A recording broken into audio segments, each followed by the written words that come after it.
Michael, good to see you. It's been a few weeks. Yeah, a little bit of time off, Ireland.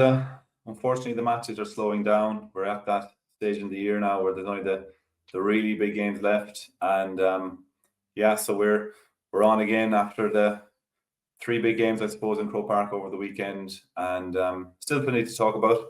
But how's things with you? Yeah, all's good. Suppose like everyone else, we were fairly excited, looking forward to the obviously Tailteann Cup final, the 2 semi-finals. To be fair to both Kerry and Donegal and the performances they put in, they probably made sure that both games were nowhere near as competitive or going to the wire as what we had hoped and anticipated. But you have to look at that from a positive point of view from the teams that have made the All-Ireland final, and then obviously from Kildare in terms of what they did in getting across the line in the Tailteann Cup. But I think in terms of how well the 2 main teams played, I think it does set us up well for an All-Ireland final. Yeah, it's looking like the 2 best teams are certainly going to be there on All-Ireland final day, and it's going to be a big game. I know they in some of the 2 games, really, I suppose the lack of contest maybe as the games wore on was the one thing, but I suppose we've been treated to such spectacles, by and large up until last weekend. So, and I suppose yourself, All Ireland final day, there'll be a caginess to it as well. But I'm fully convinced that a spectacular game will break out at some stage, and we'll be in for a treat. So that's something to really look forward to. That was one All Ireland final to look forward to, but we have seen another one in terms of Kildare, Limerick in the Tailteann Cup last weekend. Obviously, we both had a look over that one there, and obviously through my involvement, through my involvement with Sligo, we played Limerick in the challenge game this year. We'd obviously come up against Kildare in the league also, and had to do plenty of video analysis on them. So to be fair to them, they've new management in Brian Flanagan, they've got promotion. Probably would have liked to got promoted and have won the league, but awfully we're the better team, picked them on the day in that. But they've secured their Sam Maguire status for next year. 124-219 win against Limerick. Probably a bit more of a sweat than what they would have hoped for. No, the wire, wasn't it? It was literally to the last kick. Could possibly have went to extra time, which would have been a huge drama ahead of the game that was to follow. But like I said, from having played against Kildare and we played them in league and Tailteann Cup, and just having to do your video analysis, your reviews, your previews, they have, to be fair to them, they have a couple of different ways to hurt you and trouble you. Tactically very smart. So we'll kick in here. We'll have a look at a few different variations of how they like to attack. And the first one is if a game ends up in this slow play attack, which at times even in the new modern game, it does happen. They have a really good variation where everyone knows exactly what's happening here. So we just want you to take a quick look at the screen. These slow close play attack, nobody ever goes inside this 40-meter arc. If you go inside the 40-meter arc, you follow your run either into the full forward lane to load it up. You see Brendan Gibbons just making his way through the centre of the screen here. Doesn't stop inside that arc, makes his way to the full forward lane. Everybody else then stays on the outside lane. But to be fair to Limerick here, they're well organised. They're just passing players on. They're trying to play a nice zonal defence. But what we want to see here again is just keep an eye on David Hayland. So Gibbons has already gone in. They're going to load up the full forward lane and leave the shooters outside. They can't get through as it is at the moment. So Hayland realises, okay, we need to send another player in here. And what it does now is it just leaves a 4v4. And look at the time and the space that there is in Croke Park here. And as soon as Callum Boughton realises that he's gone and it is now literally 4 one-on-ones, he's more than happy now to realise, I'm taking my man on, I'm getting to the edge of that arc, and I'm having a shot. No, it's still a terrific score really early in the game. It is. It's a huge score. The first angle actually is better in terms of the curl that comes in it. But it's how they manipulate it. Again, we're just going to show you another variation that this is how they work this slow attack. And it's the same thing. Just as we pause here, So what Callum Bowden does, you have 7 Limerick players inside or pretty much inside the 40-metre arc, all playing zonally, and he knows I need to engage and draw a few players, and he draws into them, and Dara Kerwin, same thing, just comes straight off his shoulder onto his left foot. That's actually a second 2-pointer off his left foot, but it all comes because they've either loaded up the full forward line and engaged players in there, or if Callum Bowden doesn't go hard and draw those 2 Limerick defenders to him, he ain't creating that space to let Kerry get the shot off. Second variation where they're really, really good is they go man-to-man, full court press, so they've 7v7 in the half here, knowing that Josh Ryan is now going to go long. But as the ball drops in the middle of the field here again, you'll see what they have. They have 5 men all across the middle of the field, picking up every zone. And in fairness, David Halen catches it. But this is where they're really good now again. So the first slow play attacks, what they want, as soon as they win possession from a kicker, their first thing is get the ball forward with the foot as quickly as possible. Might seem really simplistic, but that foot pass straight into Byrne, a quick 1-2 with Kerwin, and the ball ends up in the back of the net 6-7 seconds after you've intercepted a kick out. That doesn't happen if you start running, because look at the amount of centre players that Limerick have there. They've all clogged the middle, but because the foot pass goes so quick, they don't get the opportunity then to get set. They're actually back, but they're not set and they're not organised. We're just going to show another clip of it here in terms of this is it's pretty much straight away again here. You see Brian Flanagan, as the clip runs on, he's shouting at them all again, press up, get up the field, get into or to go in a zonal press in this one here. And as the clip runs on now, you'll see a really good behind the goal shot.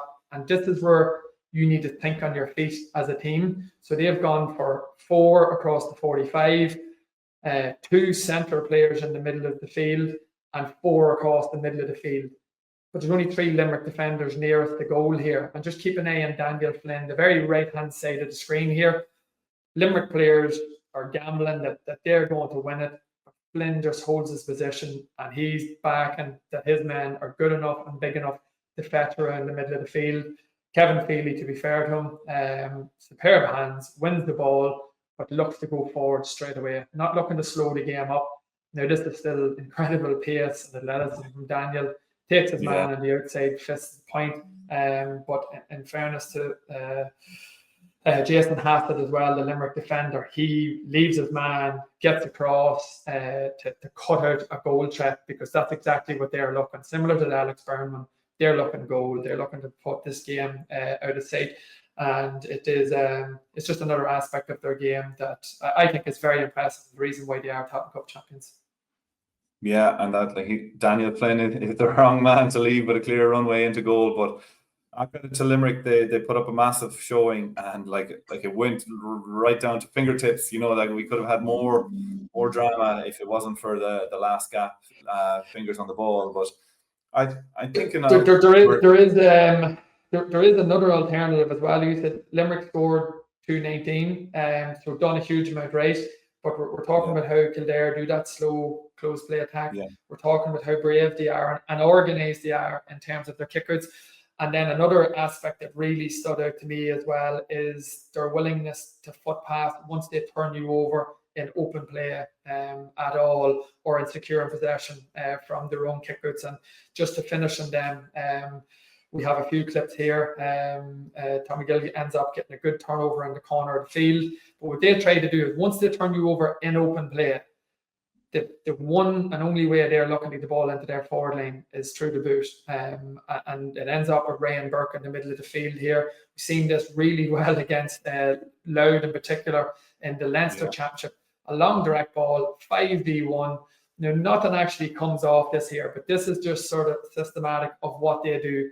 Like Alex Byrne, he'll have no problem. There's no complaint with him to Ryan Burke there, because he should fetch that. He takes a mark, the ball goes over the bar. But it's just how hungry they are to get that ball and how much they trust that they can kick and the man will secure it. This is just another example here. Great tracking back by Daniel Flynn, gets a super hand in to get a turnover. But as soon as they pick that ball up, it's a quick hand pass to Bolton, and next thing is heads up, foot pass through to Sinky. And similar to what we've seen in terms of Daniel Flynn a couple of minutes ago from a kick out, just takes his man on straight away.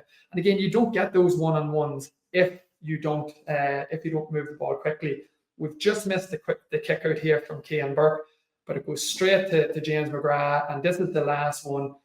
11 Limerick men with 1 foot pass. So that's a kick out, a foot pass, and there's Ryan Sinky kicking his 3rd point in a row. And again, it's just another variation of their play in terms of what they want to do. If the opportunity is on to play quick football, they'll play quick football and they play by using the foot.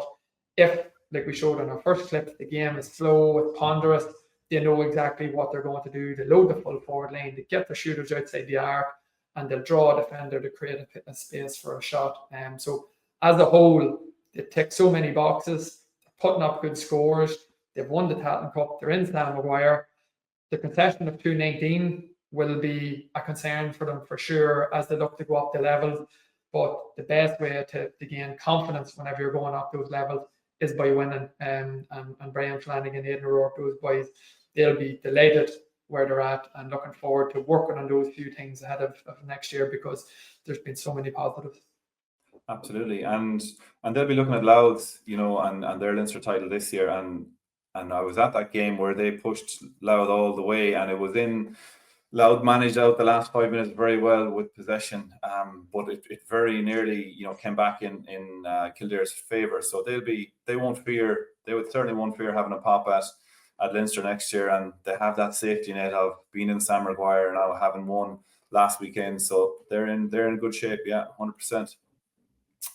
The next thing, I think we're moving on to, and a lot of the themes that you looked at there are going to follow through in terms of the kick in and that. But I think if we start first, Aaron, just a little look at Donegal, and there was so much you could have looked at there, how they set up on defence. But we're just going to take a few clips from their attack, and it revolves around their ruthlessness, really, when the game was put to bed, but they were still driving on and going hard for scores. And that pattern long kick out that goes out over the top of everyone was so evident. And what I really like about this is Gallen is there with his back to the ball coming in. He's facing down the Meath goalie, and what a finish from him there.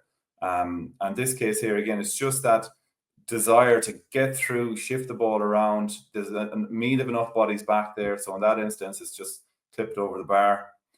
Here we have that massive turnover, right? So there's no soft freeze been doled out here today, and rightly so. And it's the one area that Donegal, along with their long kick out over the top, is their ability to break and the speed that they break at. And like this was a great example of it here. Morgan up the wing, and just always with heads up. In fairness to them, they'll carry the ball hard, but it's always with heads up. And Paddy McBrearty has made a great run there. He started on the 21 and he loops around and he draws his defender running around with him, and that leaves Kieran Moore just to plough straight through the middle.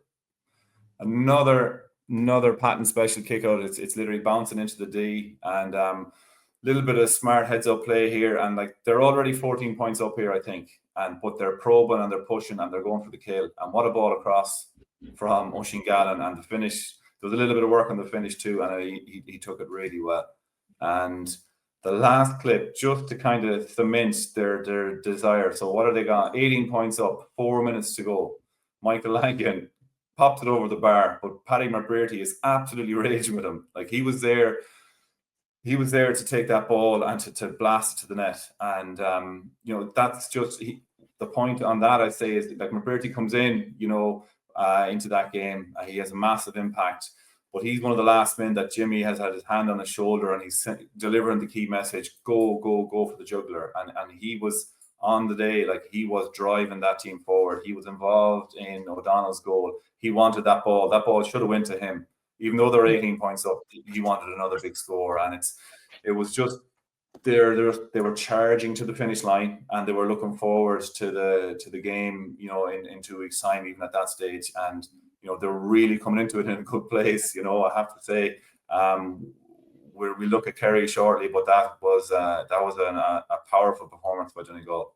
Yeah, there's no doubt about it. Like it's nearly the psychology even of what they're doing in terms of they went for broke. It was a wee bit like, to be fair, the way they threw that ball around, and it looked simple in terms of that hand pass and stuff, but they're the slickest in the country at it. And what I really like about them is they don't hand pass until they engage a defender.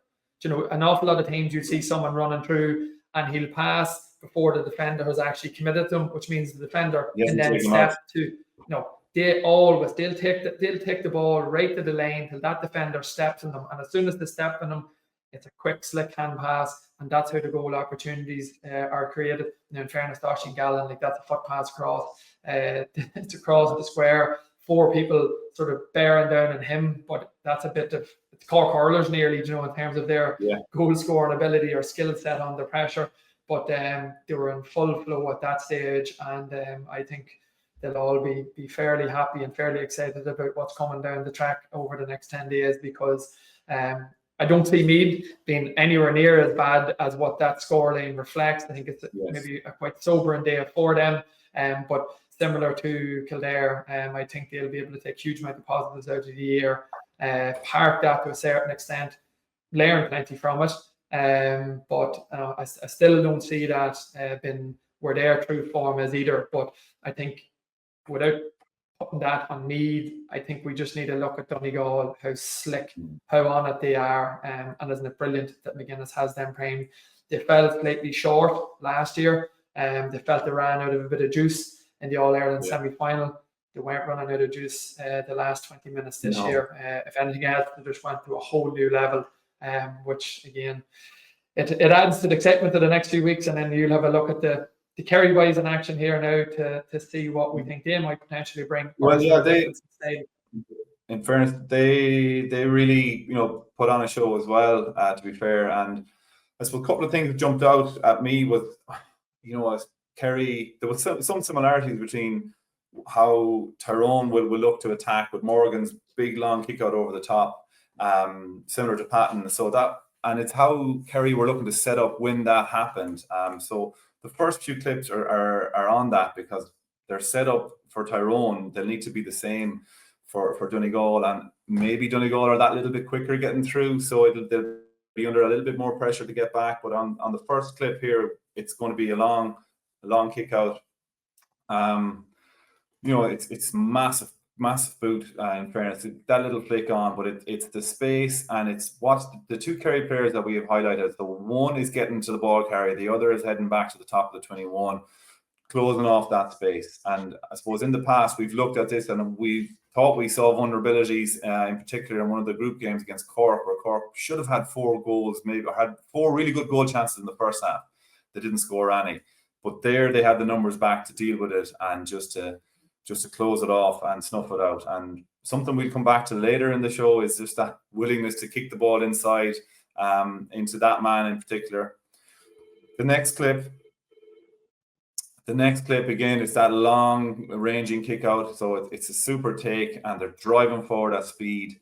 And here we have Kerry scrambling back, but they get bodies back. They have their 7 players back already in this fast attack.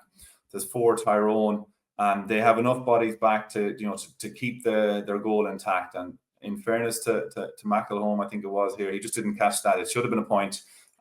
Just didn't catch it at all. Yeah, but the big thing is what teams are looking for is a goal in those situations, and they're really good, and really the energy they have to get back shows that they're talking plenty about this. They're plotting and planning on the training field. So huge improvement from their Munster Championship campaign. Definitely. Now, I'm not saying that they have it cracked or anything like that. Tyrone did get in for their goal chances as well, but they certainly, it's something I'm sure that they're working on, and it seems to be paying off for them, and it's going to come under scrutiny again in a week and a half time. But you don't have to play the perfect game. You just have to be trying to play the perfect game, I think, in any case. So that was that. And I think just out of this one, as it happens, is they go down the field and they're going to get a score for themselves. So I found they were very efficient with the ball. In later in the clip, we look at how they look to kick the ball direct and early and bypass the cover. But there was vast majorities in this game where they had to just work the ball and work on a slow attack, and they were very comfortable doing that. And they got great success out of it as well. But that was a great score. It was half a goal chance really, and I think they had maybe 3 or 4 really good goal chances in the second half alone, Kerry. So just here again, we'll watch the man that's highlighted there. I think it's Brino Biogli. He's going to, once this kick out is gone, and it's kind of looking like Kerry aren't winning it, he is gone straight back onto 21. So he is that man. That's his role, and he needs to be, because there's a quick break and there's a danger on here. But Kerry get their numbers back, and they managed to keep Tyrone out in this instance. But it's their willingness to clog up the centre.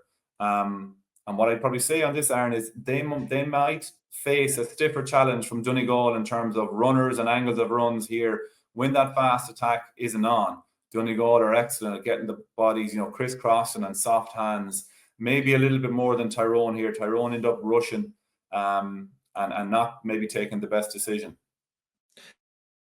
Yeah, like that's whenever Donegal, even just at the end of that there clip, that ball going behind a Tyrone player hits the deck. That doesn't happen with Donegal at any stage. If it's 11v11 inside the 40-metre arc, Donegal, you mentioned angles of running, hand passing the ball out in front of each other, and then that ability just to step a man and get their shot off. They're absolutely, they're the market leaders. They're the most comfortable team and composed team in the country in terms of doing that there. And it is like, as good as Kerry have been against Armagh and Tyrone at the weekend, it is going to a whole new level in terms of what they're going to face next weekend. But as we mentioned from the outset of the show, to be fair to both teams, they didn't have the greatest All-Ireland series. They should have won the provincial championships. Their All-Ireland series took a wee bit of a lull, and I think that's not alarm bells anymore, just the way the modern game is, how quick and fast and how often the championship games come.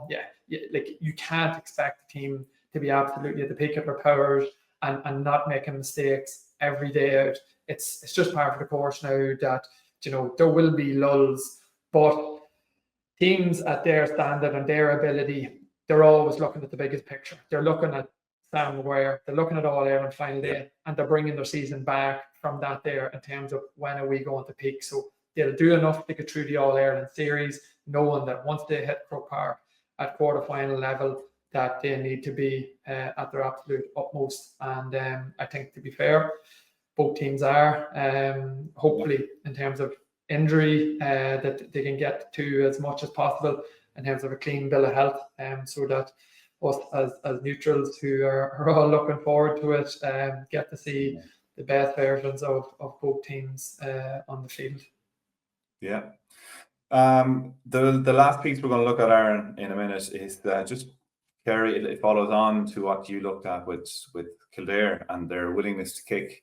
And it's nothing new with Kerry, and I suppose it's the new rules that really have opened that up for them, that they have that opportunity, that space inside that a lot of teams, if they haven't already looked to it, I think they will as maybe skill sets improve and just game plans change to reflect the new rules. But Kerry have definitely latched onto it maybe quicker than most. And there was times the last day watching it, I just got a flashback to, I think it was 2008 when the Twin Towers in Kerry were christened Donaghy and Walsh. And there was just sometimes it was that willingness to put boot to ball and let it in. And it didn't have to be a perfect pass, or it didn't even have to be a 50-50 pass at all. But this one here was particularly Dylan Gainey, right? He delivers an unreal ball, and he's actually going to kick the score on this. So he drives forward, but his pass takes out 7 Tyrone players there. And there's a one-on-one inside with Clifford, and he wins it well. And very quickly, as you'd expect, Clifford is swallowed up. And there's 3 Tyrone players who are all around him. And even the 4th Tyrone player on the D is kind of there in case Clifford does manage to get through. But what does that do? It leaves a very handy score for Dylan Gainey, uncontested, no pressure on him at all.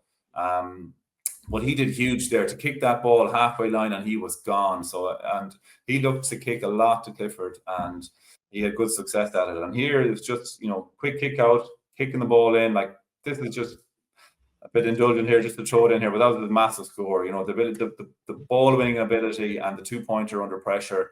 A serious score from Clifford, to be fair. I don't know. Do you know what the positive for me there? Well, obviously, you're right, excluding his ability, but that pass isn't made last year. And now teams are willing to kick because they know the quicker we get it in, the better opportunity we have for a one-on-one. So one of the huge perks of the new rules that teams know the opportunity. It's a short period for the opportunity. If you delay it, it's gone. They're willing to let it on.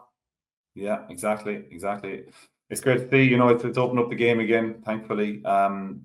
Here we have Dylan Gainey again. He's just letting it into Clifford, who again is one-on-one. He's taken out 4 or 5 Tyrone players. He's taken them out with it, and I know Clifford will be raging here that he doesn't hold on to this ball.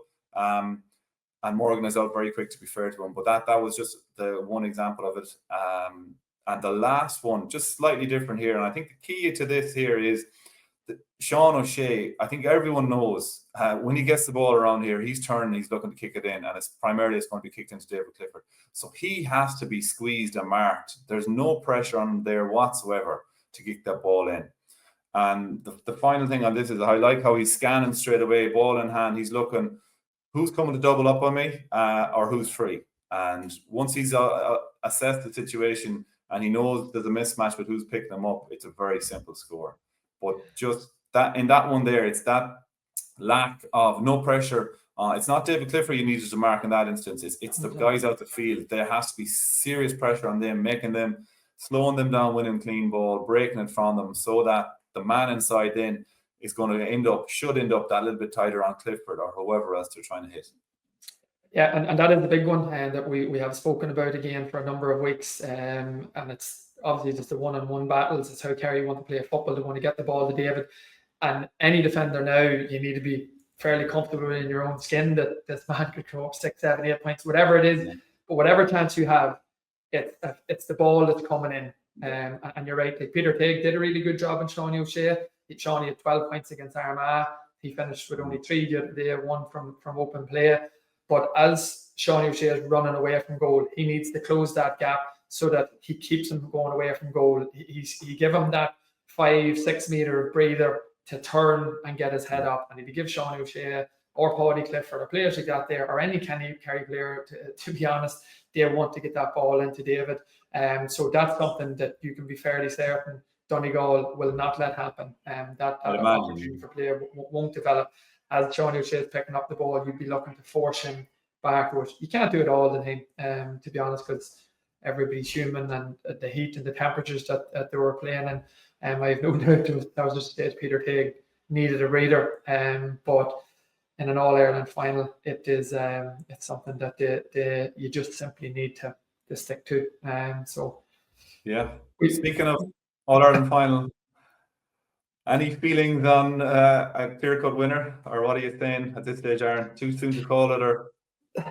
Yeah, I change on a daily basis. But if you're asking me to put my head on the absolute block now, I'm going to go for a very narrow Donegal one at the moment. As great as it is to see the style of football Kerry are playing as well, Donegal play a complete different style, which is what suits them, which is what they know best. And you can't but be excited by seeing them in full swing the way they were against Monaghan in the second half, obviously the duration against Meath.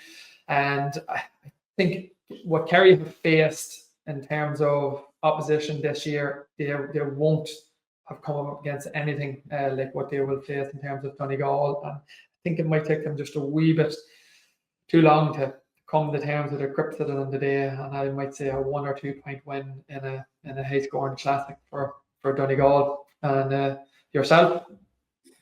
Yeah, much the same, really. In that I do feel Donegal are road tested. I've had maybe real stiffer challenges, but I suppose just with what I've seen, and I suppose it's very much pinning it on Kerry being able to do what they've done in the last game or two, and that's getting that ball inside. But the form of their forwards, and in particular David Clifford, I think that might be the deciding factor. But I don't have a good record on making predictions on GA Plus so far this year, so I'd have a little inkling towards Kerry getting over the line. But I equally, I'm going to sit right on this fence here. Equally, I can see Donegal. I'm not sure what you're telling me here, Michael, but anyway, we're going to have a good day. we'll have a good I'm not final. putting any money on it. Let's put it that way, because it's that close. I really think it's Yeah. that close to go. Yeah, no, here, I'm the same myself. I'm just looking forward to it. So from ourselves here, there'll be a break again next week, but we'll get to the final. We'll have a look at it, and if there's anything that we see that maybe others don't, which is highly unlikely, we'll be back the week after the All-Ireland final to do a final episode of In Detail for the season. So, Michael, like I said, good to chat to you again, and we'll speak in a few weeks.